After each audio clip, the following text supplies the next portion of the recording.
안녕하세요. 지구과학 읽어주는 유쌤입니다. 저희가 지난 29강에서는 지질도 분석을 하는 방법에 대해서 몇 가지 데이터를 가지고 하는 요령에 대해서 설명을 드렸습니다. 그리고 이번 30강에서는 궤도 그리기를 한번 해보고요. 거기에 케플러 법칙을 적용해보는 실습을 해보도록 하겠습니다. 마찬가지로 앞에 강의랑 마찬가지로요. 이거를 일일이 다 제가 직접 그리거나 하면 시간이 워낙 오래 걸리기 때문에 여기에서는 하는 방법 위주로 좀 구체적으로 방법을 알려드리는 거로 시작을 해보도록 하겠습니다. 궤도 그리는 거는 내행성하고 외행성의 방법이 조금 다른데요. 우선 내행성부터 한번 그려보는 시간을 가져볼게요. 데이터가 나와 있고요. 자, 여기서 수성의 최대 이각을 관측한 자료인데 이거를 통해 궤도를 작도하는 방법을 한번 이야기하고 장반경을 구해보라는 거예요. 자, 그럼 어떻게 하는지 한번 확인을 해보죠. 자, 일단은 모는 종이를 이용해서 한번 그린다고 하면 지구의 공정궤도 반지름을 설정을 해서 원을 하나 그릴 건데요. 보통은 여기에서 한 10cm 정도 크기로 합니다. 왜 우리가 모는 종이를 보통 A4 크기라고 하면 10cm 정도가 가장 적당한 게 좀 너무 작아도 그리기가 힘들어요. 근데 너무 크면 이게 모는 종이를 벗어나죠. 어차피 내행성은 지구보다 공정궤도 반경이 작기 때문에 10cm로 해놓는 게 좋습니다. 그래야 나중에 계산하기가 좀 편해요. 그래서 10cm로 원을 하나 그리는 게 첫 번째입니다. 자, 두 번째는요. 지금 그림이 먼저 나와 있지만 두 번째는 지구 공정 궤도를 그렸잖아요. 아까 10cm짜리로. 거기에 임의의 한 점을 잡아요. 지금 여기 E1을 잡아놨는데 여기에서 S와 E1을 잇는 선을 긋고요. 그 다음에 우리가 데이터 첫 번째 거를 보면은 동쪽 방향으로 이각이 19도인 게 첫 번째 데이터였단 말이에요. 자, 동쪽 방향이라는 건 뭐죠? 태양과 지구의 선상에서 왼쪽 방향이 동쪽이었죠? 그죠? 사람이 여기 이렇게 서 있을 때 어떻게 돼요? 이렇게 해버리니까 이쪽이 해가 지는 방향, 이쪽이 해가 뜨는 방향이 되죠? 그래서 이쪽이 동쪽이에요. 그래서 왼쪽이 동쪽이라 그랬습니다. 그래서 동쪽으로 19도니까 이렇게 각도기를 이용해서 19도를 해야 됩니다. 그래서 이 궤도 그리기 할 때는 각도기하고 자가 필요한데 자, 19도 방향으로 이렇게 직선을 그어요. 선을 이렇게 그어버립니다. 그러면 태양으로부터 이렇게 이 선에 수직인 선을 그릴 수가 있을 텐데 그럼 수직인 선을 이렇게 그리면 여기 교점이 하나 생기는데 이걸 M1이라고 하고 이게 첫 번째 데이터인 1989년 1월 8일의 수성의 위치가 되는 겁니다. 자, 그러면 요렇게 동일한 방법을 쓰는 거예요. 동일한 방법을 써서 할 건데 자, 두 번째 위치는 아까 데이터에 뭐가 나와 있냐면은 지구가 이동한 각도, 요게 나와 있었어요. 지구가 이동한 각도를 보면 1989년 2월 18일에 두 번째 날에 40.4도 이동했다고 돼 있죠. 근데 이 이동한 거는 이제 지구가 공전하는 방향이 반시계 방향이잖아요. 그러니까 40.4도만큼 각도기를 이용해서 표시한 다음에 지구 공전궤도는 이미 그려져 있으니까 쭉 선을 그어서 만나는 점에 이 투를 잡아 주시면 됩니다. 그러면 마찬가지로 이 날에는 이각이 어느 쪽으로 가 있어요? 서쪽으로 26도의 이각을 갖고 있다고 했죠. 그러면 26도를 각도기로 재고 이렇게 선을 그으면 마찬가지로 여기 태양으로부터 수직인 지점 수선을 그으면 점이 하나 생기는데 이걸 M2 둘째 날에 수성의 위치가 되는 겁니다. 자, 그래서 이런 식으로 하게 되면은 M2부터 M5까지 데이터가 5개가 있었잖아요. 그렇게 해가지고 점을 다 그어요. 그래서 M2부터 M5까지 점을 다 그었습니다. 자, 그러면 이제 그 다음에 뭐라고 되어 있냐면 부드럽게 연결해서 공정궤도를 그리래요. 자, 교과서에서는요 다 이렇게 써 있어요. 부드럽게 연결하래요. 이게 무슨 말이냐? 곡선으로 매끄럽게 그냥 이어라. 근데 이렇게 이으면요 놀라운 건 뭐냐면 이 태양의 위치가 이 이어놓은 거에 가운데 있지 않고 약간 빗나간 부분에 있어요. 대략. 그래서 그걸 통해서 자 봐라 이거 원궤도 아니잖아 뭐 이렇게 얘기할 수도 있다라는 거거든요. 그런데 이제 그렇게 하면은 사실은 정량적인 해석을 하기가 힘듭니다. 그래서 저는 이 부분을 약간 바꿔볼게요. 어떻게 바꾸냐면은 물론 이것도 오차가 있는 방법이긴 하지만 약간 다르게 합니다. 어떻게? 자, 태양의 위치에서 약간 벗어난 곳에 뭘 그릴 거냐면 컴퍼스로 원을 그릴 건데 그 원을 그리는 중심을 잡는 거예요. 그러니까 이게 지금 수성의 데이터 5개를 넣었잖아요. 이 수성의 데이터 5개를 가장 오차가 적게 하게 원을 그릴 수 있는 중심을 따로 찾는 겁니다. 자, 그래서 그렇게 찾아가지고요. 중심을 잡아요. 그럼 아마 이 그림에서 거꾸로지만 이 정도가 중심이 될 것 같은데, 자, 이 정도에다가 컴퍼스 중심을 잡고 원을 그립니다. 자, 그러면 이렇게 해서 원을 그리면요. 어떤 장점이 있냐면 과학적 해석을 하기가 용이해요. 어쨌든 원으로 그렸지만 해석은 어떻게 해요? 타원으로 할 수 있어요. 왜? 중심에 태양이 있지 않잖아요. 이 태양을 초점의 위치라고 간주를 해버리면 타원처럼 해석을 할 수 있는 여지가 생깁니다. 그럼 이때 장반경을 어떻게 구하냐면요. 자, 예를 들어서 여기가 중심이라고 치면 이 중심 부분과 태양하고 이으면 선이 나오는데 이거를 연장해서, 자, 예를 드는 거예요. 이렇게 연장을 해서 가면은 이렇게 직선이 나오죠. 그럼 우리가 생각을 해보시면 이렇게 타원 모양에서 여기가 초점이라고 하고 여기가 중심이라고 하면 이렇게 있는 선을 이렇게 쭉 연장한 거잖아요. 그러니까 여기에 만약에 태양이 있다고 치면 여기가 근일점이고 여기가 원일점이죠. 그러니까 뭐예요? 이 중심이 여기 있고 아래 태양이 있다면 여기가 근일점이고 여기가 원일점인 걸 아는 거예요. 그러니까 근일점, 원일점 위치도 파악하는 거죠. 이렇게. 그리고 장반경은 어떻게 구하면 돼요? 원일점과 근일점 사이의 길이 나왔죠? 그럼 그 길이에 대해서 절반이 어떻게 돼요? 장반경이네요. 그래서 우리는 그 길을 파악할 수 있게 된다. 뭐 이렇게 우리가 이야기를 할 수도 있는 겁니다. 그리고 이제 이 점에서부터 태양까지의 길이가 AE잖아요. AE. 그러면 이제 임의적인 해석이긴 하지만 20률도 우리가 말을 해볼 수 있게 되는 거예요. 그죠? 그래서 저는 그냥 교과서처럼 그냥 부드럽게 연결해서 형태만 봐라 이게 아니라 정량적인 해석을 마치 타원인 것처럼 간주해서 해볼 수 있기 때문에, 물론 이것도 오차가 있지만 이런 식으로 하는 거를 추천을 드리고요. 나와라. 그 다음에 이제 마지막으로 장반경은 아까 제가 얘기한 것처럼 장반경을 구하고 나서는요. 아까 1AU를 10cm로 그렸잖아요. 지구 그릴 때. 그걸로 환산을 하면 실제의 장반경을 구할 수가 있습니다.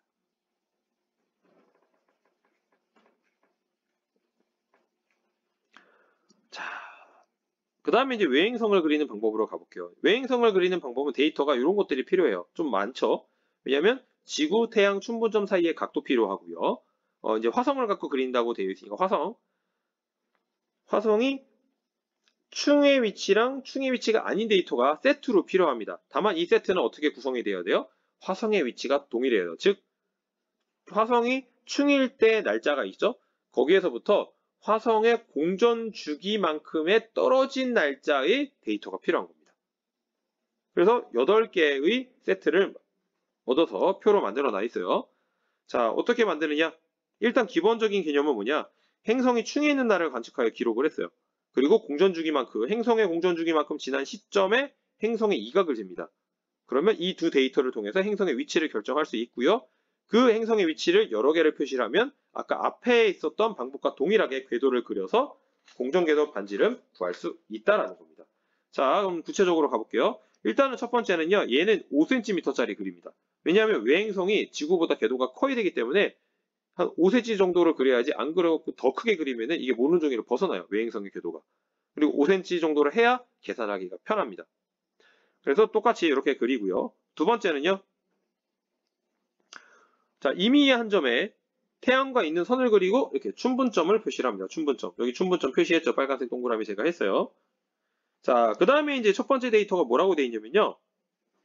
춘분점, 태양, 지구 사이의 각이 156도라고 되어 있어요. 이 156도, 이 각은요, 사실 뭘 갖고 잰 거냐면은 춘분점을 기준으로 했을 때 반시계 방향으로 돌아가는 각을 잰 겁니다. 그러니까 156도를 반시계로 돌렸어요. 그래 놓고 그대로 가서 우리가 지구 궤도를 그렸으니까 만나는 점에 이 원을 이렇게 표시를 해주시면 돼요.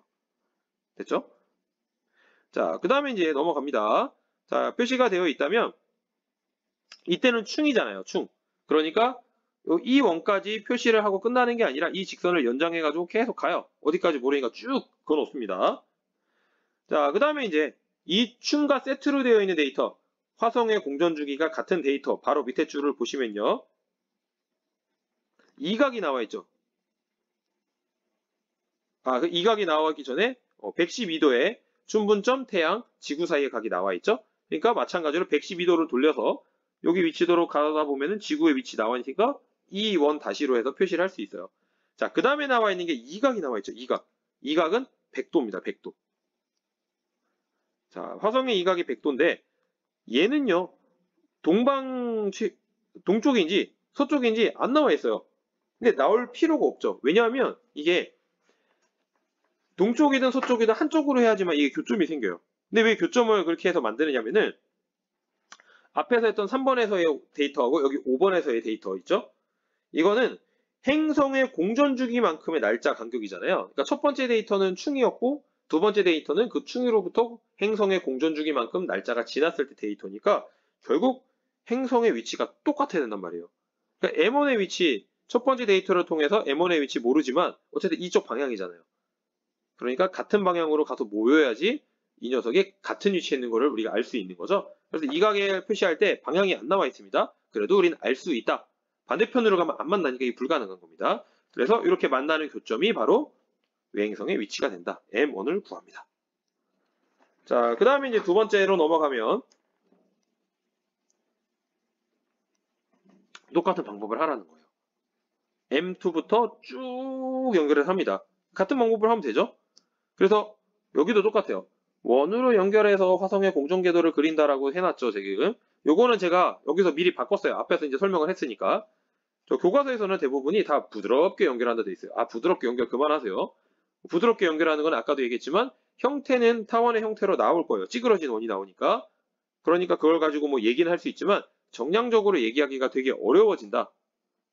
그래서 그냥 임의로 저는 그냥 원으로 그려보자라는 겁니다. 사실은. 약간 어떻게 보면 요령이죠. 뭐 이것도 오차가 있지만 마찬가지로 이제 원으로 그리면은 태양이 나와 있는데 태양에서 약간 어긋난 방향. 지금 보면 마스를 보면은 대략 한 여기 어딘가가 중심이지 않을까. 지금 제가는 화면이니까 바로 찍었어요, 그냥. 원래는 찍은 상태에서 원을 돌려야 됩니다.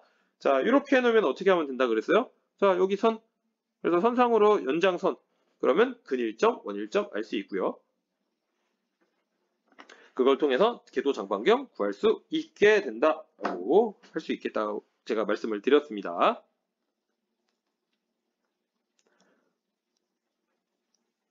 그리고 아까는 5cm를 1, 2로 뒀으니까 여기에서 장반경을 구한 다음에 거기에 대해서 환산을 시키면 값을 알 수 있게 된다는 거죠. 자, 지금까지 이렇게 하는 걸로 하면요. 사실은 지구공전궤도를 원궤도라고 가정하고 한 거잖아요. 그럼 이게 가장 타당하냐? 근데 그럴듯하다. 이 결론이에요. 왜냐하면 지구공전궤도 이심률이 0.017이니까 원이나 마찬가지입니다. 그러니까 크게 가정이 잘못되지 않았어요. 하지만 아주 정교하지는 못하다라는 뭐 그 정도 얘기가 나올 수 있겠죠. 자, 그 다음에 이제 마지막으로 넘어갑니다. 우리가 두 개 한다 그랬잖아요. 궤도 그리기 했고요. 케플러 법칙을 적용을 한번 해볼게요. 자, 케플러 법칙을 적용하는 것도 제가 일일이 계산을 하지 않고요. 방법만 알려드립니다. 일단은 3법칙을 확인하는 것부터 볼게요. 3법칙이 확인하는 게 좀 쉬워요. 우리가 계산을 다 했기 때문에. 일단 1법칙이라는 거는 피즈곱이 A 삼성과 같냐 이거죠. 그러니까 뭐 피즈곱분의 A 삼성이 1이냐? 우리가 단위를 주기를 2호로 쓰고 그 다음에 A를 그 당방명을 AU로 쓰면 1이 나와야 되잖아요. 한번 해보죠. 충에서 충까지 날짜를 계산하면 돼요. 지금 날짜 다 나와 있죠. 충에서 충까지. 그럼 이게 회합주기잖아요.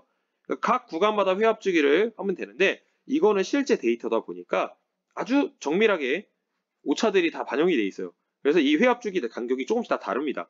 그래서 정밀도를 높이기 위해서 이 간격을 다 구해서 평균값을 씁니다. 그러면 이 회합주기를 공전주기하고 관계식에 넣으면 되죠. 외행성이든 내행성이든 이런 관계식이 있었잖아요. 그러면 그 행성의 공전주기를 얻을 수 있어요. 지금 여기는 화성이기 때문에 했지만 내행성도 똑같이 써먹을 수 있기 때문에 그럼 공전주기를 알았어요. 자, 그러면 아까 궤도를 그려가지고 얻은 장반경 나왔죠? 그러니까 이게 조화의 법칙에 나와서 이 공식대로 해서 1이 나오는지 확인하면 됩니다. 그럼 1이다, 거의 1이다? 그러면 그럴듯하게 작도도 잘 하신 거고 이게 케플러 3법칙이 맞는지 확인하게 된 겁니다. 자, 그럼 다른 법칙은 어떻게 하느냐? 사실 1법칙은 이미 궤도 작도를 하면서 확인을 했죠. 왜? 궤도에서의 중심 따로 그렸고 태양이 다른 데 벗어나 있는 거 봤잖아요. 그걸 우리가 타원처럼 생각한다 그랬죠? 이미 확인한 거고요. 2법칙도 우리가 확인할 수 있는데요. 여기 화성이니까 화성으로 얘기하면 화성궤도 장반경에 대해서 각도 변화율을 계산을 하면 그러면 이거를 비교했을 때 확인을 할 수가 있습니다. 그래서 뭐 그것도 확인할 수 있지만 뭐 교육과정을 워낙 벗어나기 때문에 여기서는 이렇게 말로만 소개를 하고 넘어가겠습니다. 그래서 지금 여기에서는 부득이하게 제가 이 화면을 가지고 모윤종이처럼 아주 정밀한 작도를 할 수 없기 때문에 그림을 가지고 어떻게 작도하는지 설명을 조금 드렸습니다. 지금 교육과정상에서는 이 궤도 그리기가 지금 다 들어가 있어요, 활동으로. 그래서 아마 학교에서 할 수도 있는데 여러분들이 이 활동을 할 때 좀 어려워할 수도 있기 때문에 어떻게 하는지 좀 요령을 드렸고요. 한 가지 제가 추가했던 게 부드럽게 그리는 것보다 그냥 임의의 원을 그려가지고 해석을 하는 게 어떻게 보면 좀 더 정밀도를 높여서 해석을 할 수도 있다. 물론 이것도 완벽하게 정밀하진 않아요. 뭐 그렇게 해서 다른 방법으로 하는 거를 조금 소개를 드려봤습니다. 자, 여기까지 지구과학 2 강의를 이제 마무리를 짓고요. 제가 이제 또 이제 준비를 해서 문제풀이 강의 혹은 어떤 부분, 여러분이 좀 특별히 어려워하는 부분들을 좀 집중적으로 설명을 하는 그런 강의들을 좀 준비해서 또 찾아뵙도록 하겠습니다. 네, 수고 많으셨습니다.